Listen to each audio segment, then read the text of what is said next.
मेरा रिश्ता क्या, तेरा मेरा रिश्ता क्या। सैयद इम्तियाज जलील आगे बढ़ो, अकबर अवैसी आगे बढ़ो, असद भाई आगे बढ़ो। आइए अब आपके सामने सैयद इम्तियाज जलील साहब। अस्सलाम वालेकुम वरहमतुल्लाहि वबरकातुहू। हैदराबाद के हमारे एमएलए, हमारे सीनियर कायद जनाब जाफर मेरा साहब, मालेगांव में और उत्तर महाराष्ट्र में मजलिस की पहचान हमारे भाई खालिद मलिक साहब, यहाँ के उम्मीदवार जनाब हाजी माजिद साहब, यहाँ पर मौजूद तमाम उम्मीदवार, मजलिस इत्तेहादुल मुस्लिमीन के चाहने वाले बुजुर्गों, नौजवानों, साथियों, जहाँ तक नजर जा रही है अल्हम्दुलिल्लाह मजलिस इत्तेहादुल मुस्लिमीन से मोहब्बत करने वाले लोगों का सरों का समंदर हम देख रहे हैं। मालेगांव ने हमेशा से ही हमारे कायद बैरिस्टर असदुद्दीन अवैसी साहब के ऊपर यकीन जताया है। आपकी मोहब्बतों का नतीजा है कि जिसकी वजह से महाराष्ट्र में हमारे एमएलए जनाब मुफ्ती इस्माइल साहब को आप लोगों ने अपनी दुआओं से नवाजा। महानगर पालिका का इलेक्शन आया है, अभी हम धुलिया में एक जलसा लेकर आ रहे हैं, कल मुंब्रा में एक जलसा लेकर आए। आप बैरिस्टर असदुद्दीन अवैसी साहब के जलसे देख रहे होंगे कि गोवंडी के अंदर क्या हाल था। कल अमरावती और अकोला में बहुत ही कामयाब जलसे हुए। नौजवानों की इस हद तक दीवानगी थी कि अकोला में जो नौजवान असद साहब के करीब आना चाह रहे थे, वहां पर पुलिस को लाठी चार्ज करना पड़ा। इतनी दीवानगी असद भाई के लिए हम देख रहे हैं। यकीनन 15 तारीख के दिन आप लोग भी हमें अपनी दुआओं से नवाजेंगे और मजलिस इत्तेहादुल मुस्लिमीन को कामयाब करेंगे। ये पूरा यकीन और पूरा भरोसा लेकर हम आपके बीच में आए हैं। हमें मालूम है कि महानगर पालिका का इलेक्शन भी उतना ही मायने रखता है जितना एक एमएलए और एमपी का इलेक्शन। एमएलए शहर के बारे में फैसले लेता है, सोचता है। एक कॉरपोरेटर अपने इलाके की तरक्की, अपने इलाके के अंदर क्या होना चाहिए, क्या नहीं होना चाहिए, हमारी आम जिंदगी, हर रोज की जो जिंदगी है, उसका सीधा वाबस्ता अगर किसी से होता है तो इस इलाके के कॉरपोरेटर से, अपने अपने इलाकों के कॉरपोरेटर से होता है। हमें खुशी है कि हाजी माजिद साहब ने आपके इलाके के अंदर 2017 से लगातार वो आप लोगों की खिदमत करते रहे हैं। बहुत सारे तरक्याती काम उन्होंने किए हैं और शायद उसी का नतीजा है कि लोग आज हमें सुनने या हमें देखने के लिए नहीं आए हैं, बल्कि इस बात का एतराफ करने के लिए आए हैं कि हाजी माजिद साहब ने जो काम किया है, हम उसको मानते हैं, उसको कबूल करते हैं। और यकीनन आप और उम्मीद कर सकते हैं कि आने वाले वक्त के अंदर जितने भी बचे हुए काम है, इंशाल्लाह वो पूरा करेंगे। आप लोग अच्छी तरह से जानते हैं कि महाराष्ट्र के इस इलेक्शन में जो अलग अलग गठबंधन बनाए गए हैं, आप अगर पूरों के ऊपर गौर करेंगे तो आपको खुद इस बात का एहसास होगा कि सियासत की ये कुर्सियां हासिल करने के लिए लोग कैसे कैसे समझौते कर लेते हैं। दो राष्ट्रवादी पूना में एक साथ मिलकर आ जाती है और कहती है कि हम दोनों एक दूसरे के गले में हाथ डालकर यहां पर अपन दोस्त बनकर रहेंगे, लेकिन बंबई में अपन दुश्मन हो जाएंगे। भाजपा शिवसेना के साथ किसी एक शहर के अंदर गठबंधन कर रही है, दूसरे शहर के अंदर कहते हैं कि नहीं, हमारी दोस्ती यहां पर नहीं रहेगी। सेना के दोनों भी पार्टियां कहीं एक जगह के ऊपर एक साथ मिलकर आए हैं, कहीं दूसरी जगह के ऊपर वो कह रहे हैं कि नहीं हम दूसरे शहर के अंदर एक दूसरे को गाली देंगे। एक मजलिस इत्तेहादुल मुस्लिमीन है जो अपने बलबूते के ऊपर अल्हम्दुलिल्लाह मैदान के अंदर उतरी है, क्योंकि हमें मालूम है कि हमारे पास अल्हम्दुलिल्लाह ये नौजवानों का जोश, हमारे बुजुर्गों की दुआएं, हमारे माँ और बहनों की दुआएं साथ लेकर हम ये लड़ाई अकेले लड़ने के लिए निकले हैं। मैं यकीन मानिए आज जो महाराष्ट्र के अंदर माहौल देख रहा हूं, कभी किसी ने तसव्वुर नहीं किया था, कभी किसी ने सोचा नहीं था कि हैदराबाद की एक जमात जिसका एकलौता एक मेंबर ऑफ पार्लियामेंट मेरे कायद बैरिस्टर असदुद्दीन अवैसी साहब, जिनके बारे में लोग मजाक उड़ाते थे और कहते थे कि एकलौता एक मेंबर ऑफ पार्लियामेंट है और जिंदगी भर एक ही एमपी इनका रहेगा, हैदराबाद के बाहर ये जमात जाएगी नहीं। आज हिंदुस्तान के कोने कोने के अंदर चले जाइए, कुछ दिन पहले महाराष्ट्र के नगर परिषद का इलेक्शन आया, बहुत मेहनतें सभी लोगों ने मिलकर की और आज छोटे छोटे से शहरों के अंदर भी मजलिस इत्तेहादुल मुस्लिमीन ने अपने उम्मीदवारों को वहां से जिताया। कभी किसी ने सोचा नहीं कि कारंजा जैसे मुकाम पर वहां पर हमारा मेयर जाकर बैठेगा, नगर अध्यक्ष बनकर बैठेगा वहां पर, लेकिन यह भी मुमकिन हुआ आप लोगों की दुआओं की वजह से। हम बिहार गए तो लोग हमारा मजाक उड़ा रहे थे, लोग कहते थे कि ये बिहार में मजलिस क्यों आई है। ये सवाल उठाया जाता था कांग्रेस की तरफ से, समाजवादी पार्टी की तरफ से, कि हैदराबाद से member of parliament Asaduddin Owaisi Bihar के अंदर क्यों आए हैं, उन्हें यहां पर कौन वोट देने वाला है। कांग्रेस के बड़े बड़े नेताओं ने, राहुल गांधी ने तक ये कह दिया था कि असदुद्दीन अवैसी हैदराबाद में ही रहे, हैदराबाद में ही अपनी बिरयानी खाए, बिहार में आने की जरूरत नहीं है। हमने उनसे ये कहा कि वो तो हमारा भाई है, हैदराबाद से आ रहा है, तो आपको इतनी तकलीफ हो रही है। आपके मम्मी तो इटली से आए थे, हमने कुछ कहा था क्या उसके बारे में? वो वहां से आकर हुकूमत कर सकते हैं, यहां पर आकर राजनीति कर सकते हैं।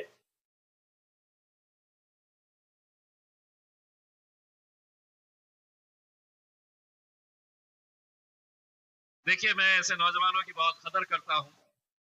यही वो नौजवान है जिन्होंने मजलिस को आज इस मुकाम तक पहुंचाया है। हम सलाम करते हैं ऐसे नौजवानों का जो दीवानगी और शिद्दत से अपने कायदों से, अपने पार्टी से मोहब्बत करते हैं।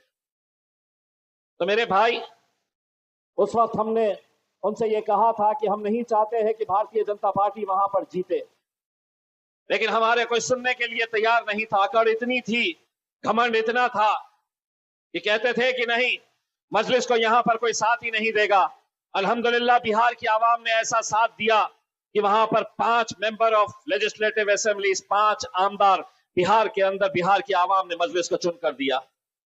जो कांग्रेस पार्टी हमारे ऊपर उंगलियां उठाती थी, घमंड में इतनी थी, समझ नहीं आ रहा था कि इतनी अकड़ किस बात की है। हमें 5 मिले, उन्हें कितने मिले? तो उन्हें 6, महज 6 सीटें उन्हें, और मजलिस इत्तेहादुल मुस्लिमीन 5 सीटें। अगर हमारी कुछ सीटें महज 300-400 वोट से अगर हम नहीं हारते, हमारा भाई वहां पर आदिल हसन अगर नहीं हारता, तो 6 सीटें कांग्रेस की भी होती और 6 सीटें मजलिस इत्तेहादुल मुस्लिमीन की भी होती। लेकिन हम शुक्रिया अदा करते हैं बिहार की आवाम का, जिन्होंने हमें 5 MLA वहां पर जिता कर दिए हैं। आज महाराष्ट्र के अंदर तमाम साजिशें ऐसी हो रही है कि जहां जहां पर भी मजलिस खड़ी हुई है, वहां पर पूरी ताकतें एक साथ मिलकर आ रही है। पूरी ताकतें जुट गई है कि मजलिस को कैसे हराया जाए, मजलिस को कैसे कमजोर किया जाए। लेकिन आज अल्हम्दुलिल्लाह इस मुकाम के ऊपर हम पहुंच चुके हैं कि जहां पर आवाम ने तय कर लिया है, मुश्किल ही सही, लेकिन अब यह फैसला कर लिया है आवाम ने, ना झुकेंगे ना डरेंगे, अगर जुड़ेंगे तो उड़ेंगे।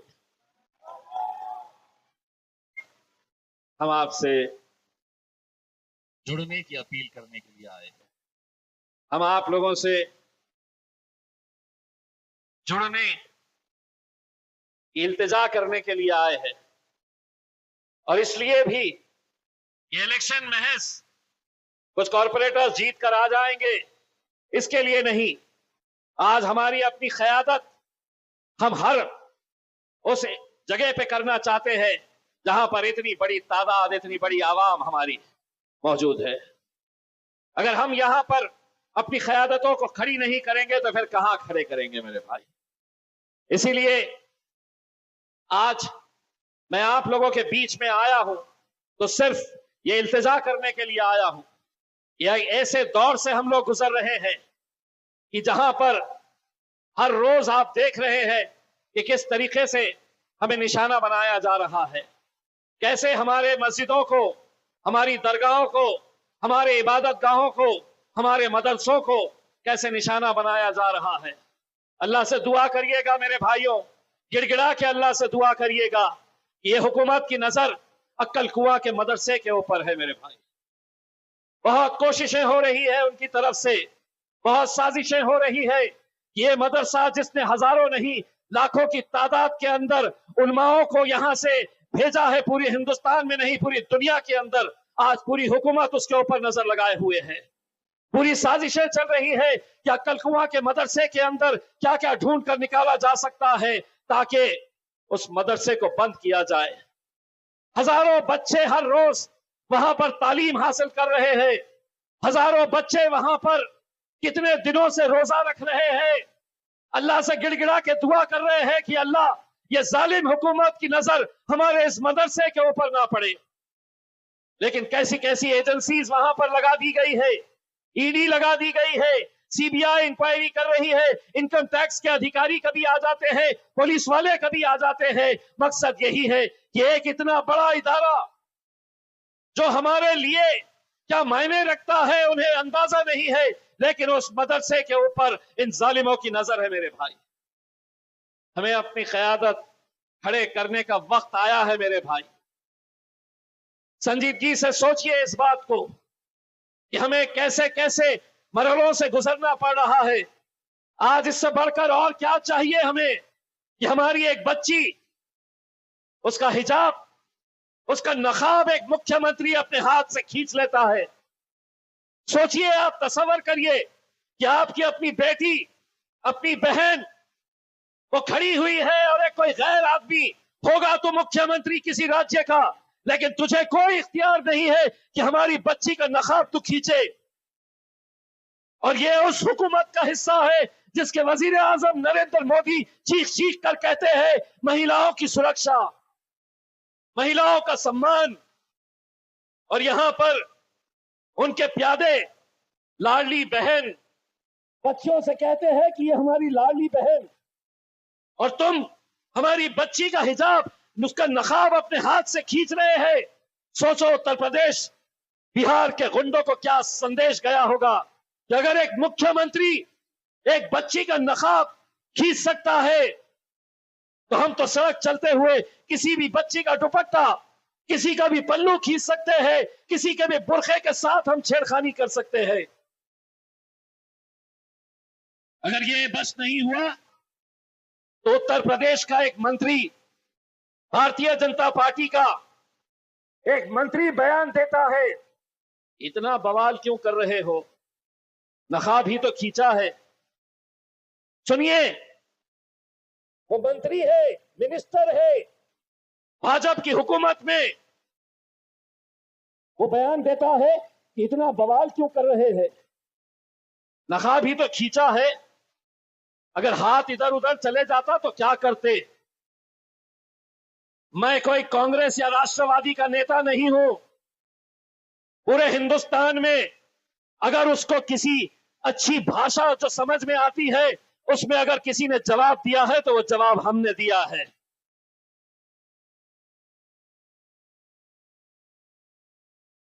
कहता है अगर हाथ इधर उधर चले जाए, उसकी पोती की उम्र की वो बच्ची, उसके पोती की उम्र की वो बच्ची के बारे में कहता है कि हाथ इधर उधर चले जाए तो आप क्या करेंगे। तो उसको जवाब मैंने ये दिया कि बच्ची अगर मुसलमान है तो सिर्फ हम मुसलमान बच्ची है बोलकर नहीं, अगर वो बच्ची हिंदू भाइयों की होती, अगर वो बच्ची दलित समाज की होती, ओबीसी समाज की होती तो हमारा जवाब वही रहता जो आज हमने इस मुस्लिम बच्ची के बारे में दिया कि अगर तू ये सोच रहा है कि तेरा हाथ इधर उधर चले जाता तो सुन अच्छी तरीके से, तेरा हाथ तोड़कर हम दूसरे हाथ में दे डालते हैं। मंत्री है, मैं कुछ भी बोलूंगा, मैं मुख्यमंत्री हूं, मैं किसी का भी नकाब खींचूंगा, किसी का भी हिजाब खींच लूंगा मैं, और कोई बोलने वाला नहीं है। तो सुन अच्छी तरीके से, हम कोई दूसरे पॉलिटिकल पार्टी के मुसलमान गुलाम नहीं है जिन्हें कुर्सी प्यारी है। जब भी ऐसी बातें सामने आएंगी, तुझे जिस भाषा में समझ में आता है उस भाषा में इंशाअल्लाह तुझे जवाब देंगे हम। और क्यों नहीं, क्या हम सुनने के लिए, ये सब अपनी आंखों से देखने के लिए हम बैठे हुए हैं? नहीं। बहुत सालों तक तुम बोलते थे और हम सुनते थे, अब हम बोलेंगे और तुम्हारे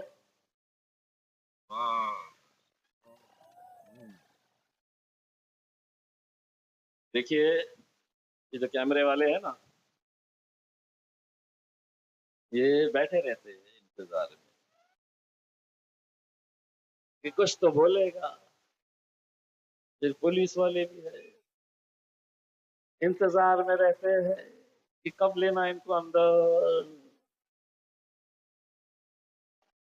तब हमने तरीका निकाल लिया है, आधा हम बोलते हैं, आधा पब्लिक बोलती है।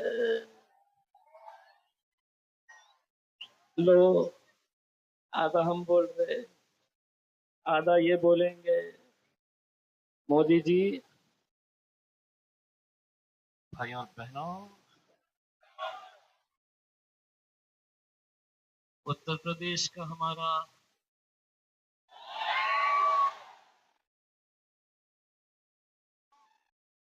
हमने कुछ बोले ही नहीं। हवा से हमारे बाल उड़ रहे तो हमने बाल में हाथ। देवा भाव, अच्छी तरह से सुन लो।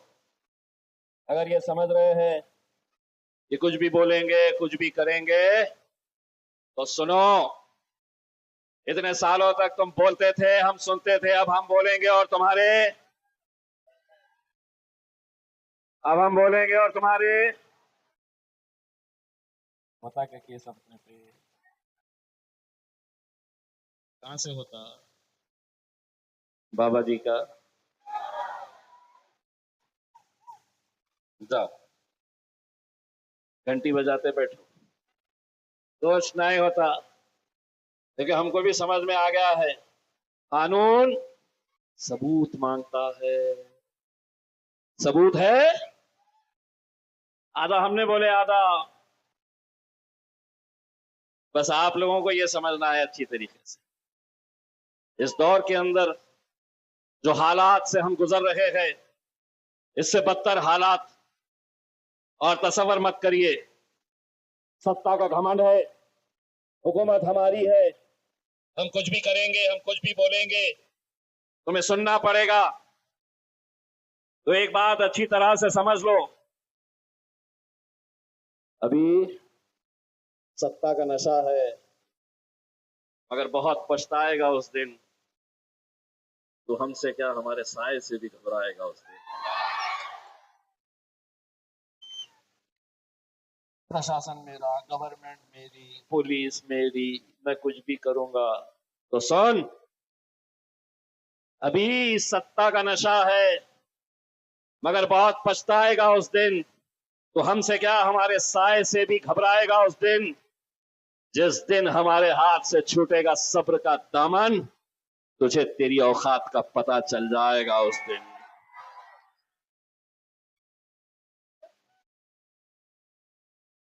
पता चल जाएगा ना। कब तक डराओगे? कब तक हमें बोलने से रोकेंगे?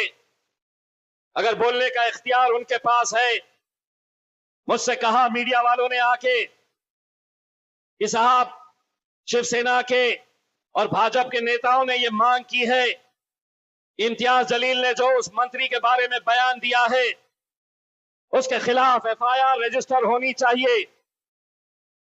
मैंने कहा ना मैं FIR से डरता हूं और ना सच बोलने से घबराता हूं। अगर FIR करना है तो पहले नीतीश कुमार के ऊपर करो, अगर FIR करना है तो उत्तर प्रदेश के उस मंत्री के ऊपर करो, फिर उसके बाद हम तो है ही ना दूल्हे भाई, 16 है केसेस, 17 हो जाएंगे। सच बोलने की कीमत हम चुका रहे हैं। 16 FIR, एक और 17। लेकिन तुम समझेंगे कि साहब FIR का डर दिखाएंगे तो ये खामोश बैठ जाएंगे, ये कुछ बोलेंगे नहीं। ऐसा नहीं होने वाला है, क्योंकि जानते हैं मैं किसको मानता हूं, उस शख्स को मानता हूं जो पार्लियामेंट के अंदर 550 एक तरफ, पूरे के पूरे एक तरफ। इसीलिए कहते हैं ना 100 सुनार की एक लोहार की, तादाद मायने नहीं रखती है। एक ऐसे असदुद्दीन अवैसी साहब को मानने वाले हम गूंगे मुक्को बहरों को भी, जिन्होंने बोलना सिखाया है इस मुल्क के अंदर। मेरे भाई, मैं आप लोगों से सिर्फ इतनी अपील करने के लिए आया हूं, आप लोग 15 तारीख के दिन निकलिए अपने घरों के बाहर। मजलिस इत्तेहाद उल मुस्लिमीन के 65 उम्मीदवार यहाँ पर, हमारे खालिद भाई 65 उम्मीदवार ऐसे नौजवान। एक मुझे बताया गया है एक और उम्मीदवार जो है वो हाफिज कुरान है, हाफिज कुरान है मेरे भाई। अगर इन्हें नहीं भेजेंगे तो तुम किसे भेजेंगे? किसे भेजेंगे? 2 नंबर का धंधा करने वाले, चरस गांजे का धंधा करने वाले, या सट्टा चलाते? पुलिस वाले साहब उन्हें सट्टा चलाते हैं, उनकी जगह जेल में होनी चाहिए। उन्हें नेता बन के कॉरपोरेशन में जाना चाह रहे हैं, उठाओ उनको और डालो वहां पे, जिसकी जो जगह है वो वहां पे उनको भेजना चाहिए। ये भी सोचते होंगे कि इनके नेता कैसे कैसे तैयार हो रहे हैं। कोई सट्टा, क्या रेती भी चुराते? वाह, राशन भी चुरा लेते, वाह। कौन है, किस पार्टी से खड़े हुए?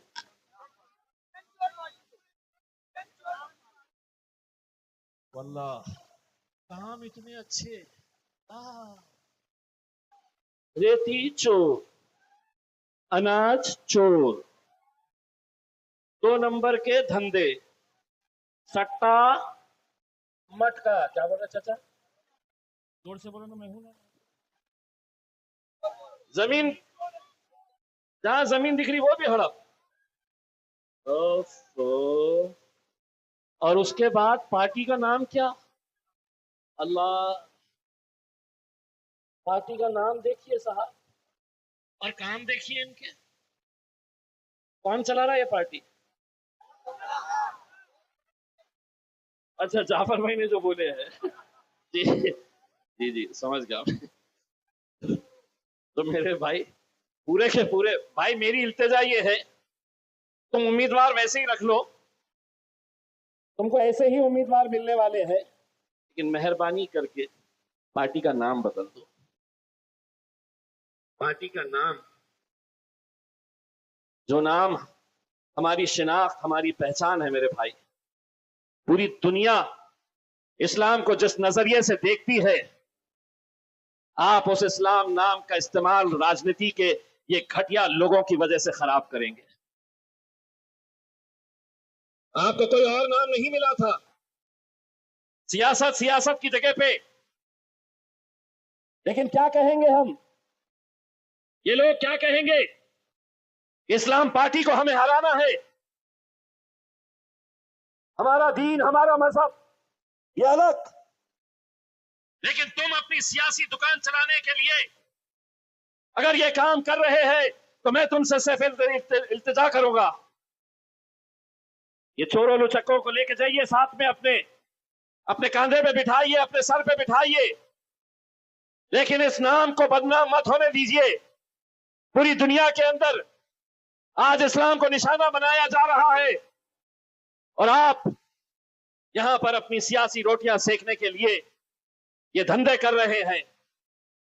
मेरे भाई, मैं आप लोगों को सिर्फ यही कहना चाहता हूं, एक ऐसे मुश्किल घड़ी के अंदर हम हैं, एक ऐसा वक्त जहां पर हर कोई हमें निशाना बनाया हुआ है।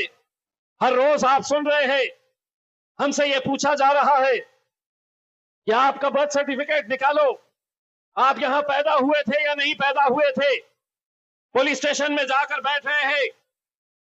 एक भाजपा का नेता है, तोतला है, तुम ना तो पैदा होते थे, पता पे पैदा होते।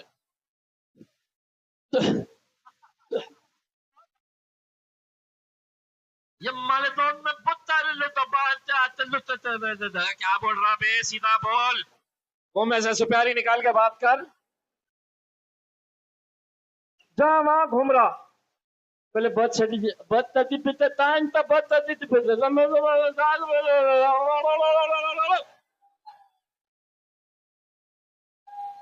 गटरा नहीं, बहुत दिनों से गटरा नहीं। अपने सामने आ गया तो ले लेंगे अपन साइड में उसको, आजा बोलेंगे भैया तेरे को तो मालेगांव की खाऊ गली में लेके टहला के आता करके मैं तेरे। खाऊ गली है ना? अच्छा, चटोरी गली आया तो लेके जाओ उसको। पाए खिलाओ उसको।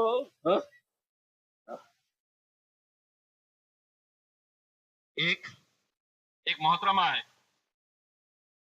भाजपा की है, वो भी एक आंकड़ा से ढूंढ के ला रहे कि ये तो मोहतरमा ने अभी कुछ दिन पहले बयान दिए, बोले मुसलमान 19 बच्चे पैदा कर रहे।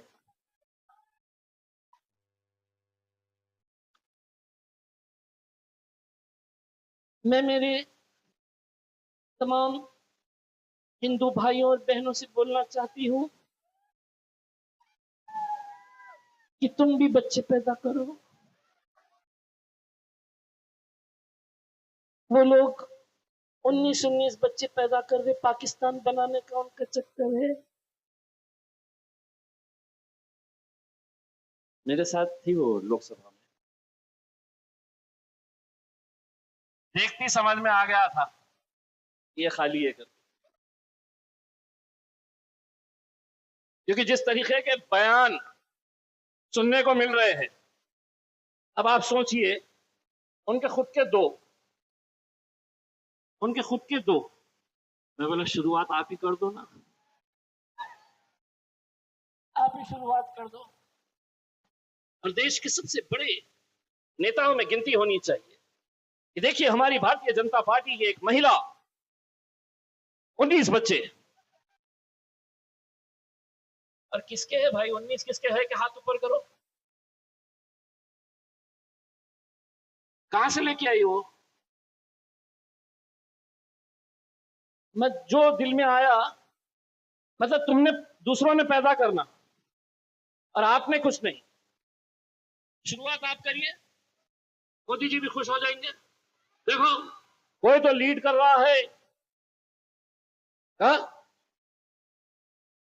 20 कोई नहीं रोका मेरे भाई, कोई नहीं रोका है। बढ़ाओ आबादी, देश की बढ़ाना चाह रहे हैं, बड़ा ये ऐसे फजूल की बातें, स्टेटमेंट ये वो, और फिर क्या होता है मालूम क्या, ऐसा स्टेटमेंट दे डाली, 3 दिन तक ये जितने हैं ना बैठे हुए, वो आके ये नहीं पूछते हैं कि पानी मिल रहा क्या, बच्चों के स्कूल का अच्छा स्कूल बना है क्या, अस्पताल में दवाइयां मिल रही है क्या, डॉक्टर्स है क्या, रोड अच्छा बन रहा है क्या, इंफ्रास्ट्रक्चर हमारा अच्छा बन रहा है क्या, ये कुछ नहीं।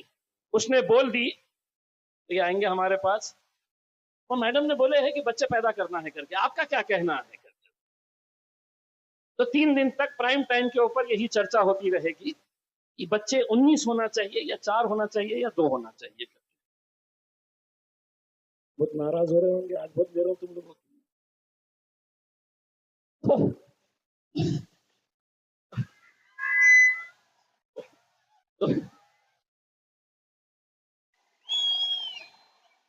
जाके एक आध मर्तबा पूरे के पूरे जाना और यहाँ पे पुलिस वालों से पूछना, साहब आपको पता नहीं है क्या कि कुत्ता गोली कहां मिल रही है करके।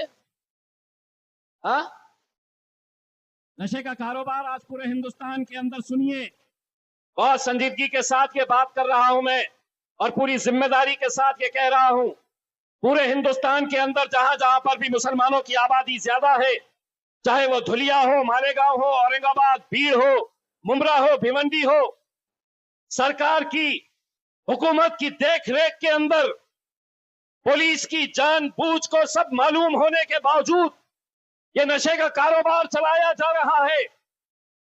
सब जानते हैं कि बेचने वाला, इस्तेमाल करने वाला, ये सभी हमारे लोग, तो पैसा कमाने के चक्कर में पूरी नौजवान नस्ल को कैसे बर्बाद किया जा रहा है, और हम तमाशाई बनकर देख रहे हैं। अरे अगर यहां की पुलिस ने तय कर लिया कि हमें नशे का कारोबार बंद करना है, 48 घंटे नहीं लगेंगे, 48 घंटों के अंदर यह पूरा कारोबार बंद किया जा सकता है। लेकिन हुकूमत चाहती है, भाजपा चाहती है, एकनाथ शिंदे चाहता है कि यह नस्ल पूरी की पूरी बर्बाद हो जाए, नशे के अंदर धुत हमारी ताकत खत्म हो जाए। इसीलिए यह सब साजिश खुलेआम चल रही है। फिर ना आज उठाओ किसी बच्चे को और पूछो उससे कि नशे का कारोबार यहां पर कौन कर रहा है, घर का पता बताएंगे कौन कर रहा, सबको पता, सबको मालूम, पुलिस वालों को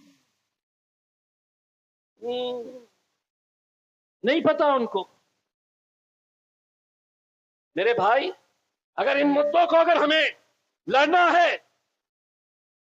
अगर आने वाली नस्ल को बर्बादी से बचाना है, तो ये ऐसे नुमाइंदों को भेजिए मेरे भाई, ये ऐसे नुमाइंदों को भेजिए जिनकी जिम्मेदारी रहेगी कि अपने इलाके के अंदर ये 2 नंबर के धंधे बंद कराए। वरना आज आपको इस जहर का असर क्या होने वाला है, आप इसका अंदाजा नहीं लगा सकते हैं, नहीं लगा सकते हैं आप। लेकिन आने वाले वक्त के अंदर आप देखेंगे कि कैसे, मुझे कोई फर्क नहीं पड़ता है, मेरे घर में थोड़ी आया है, वो दिन इंतजार करिए, वो दिन दूर नहीं है कि महल्ले में कोई और इसका इस्तेमाल कर रहा है, आपके घर में भी वो पहुंचने में देर नहीं लगेगी। अगर आज हम इस जहर से नहीं लड़े तो मेरे भाई आने वाला वक्त बहुत मुश्किलों का होने वाला है। आपको मालूम है आज इलेक्शन 15 तारीख के दिन है। मजलिस की निशानी क्या है, बोलो क्या है, उड़ाते कैसे, बैठो बैठो बैठो, बात ना हो रहा। मेरे पास एक मंत्री है औरंगाबाद में, एकनाथ शिंदे साहब का मंत्री है, उसका नाम है संजय सिरसाट। उन्होंने क्या किया है मालूम, इलेक्शन कमीशन को एक शिकायत लिखा, और शिकायत क्या लिखा है कि 14 तारीख को हमारे हिंदू भाइयों का एक बहुत बड़ा त्योहार है, मकर संक्रांति का त्योहार है। 14 तारीख के दिन मकर संक्रांति का त्योहार है, और मकर संक्रांति के दिन हमारे हिंदू भाई क्या करते हैं, क्या उड़ाते हैं पता है? हाँ, तो ये ज्ञानी आदमी एक पत्र लिखा और लिख के इलेक्शन कमीशन के पास गया और ये मांग की कि हमारा त्योहार है, हमको पतंग उड़ाना पड़ता 14 को, इलेक्शन आ रहा 15 को, तो हम उड़ाएंगे 14 को। 15 के दिन लोग देखेंगे इतने सारे पतंग उड़े हुए थे, तो वो जाके पतंग के ऊपर वोट लगाएंगे। तो उन्होंने मांग किया ये पतंग निशानी उनके पास से ले ली जाए, एमआईएम को पतंग की निशानी नहीं देना करके। उन्हें लेटर ले जाके दे दिया इलेक्शन कमीशन के पास। इलेक्शन कमिश्नर ने उसको नीचे से ऊपर तक देखा और सोचा ये ज्ञानी लोग कहां से आते हैं, ये ऐसे होशियार लोग कहां से आते हैं, ये कैसे देवा भाव ने और एकनाथ शिंदे ने ढूंढ ढूंढ के ऐसे हीरो को जमा किया है जो ये कह रहा है कि 14 तारीख के दिन पतंग उड़ेगी तो 15 तारीख के दिन लोग जाके, हमारे भी लोग जाके पतंग के ऊपर मोहर लगा देंगे।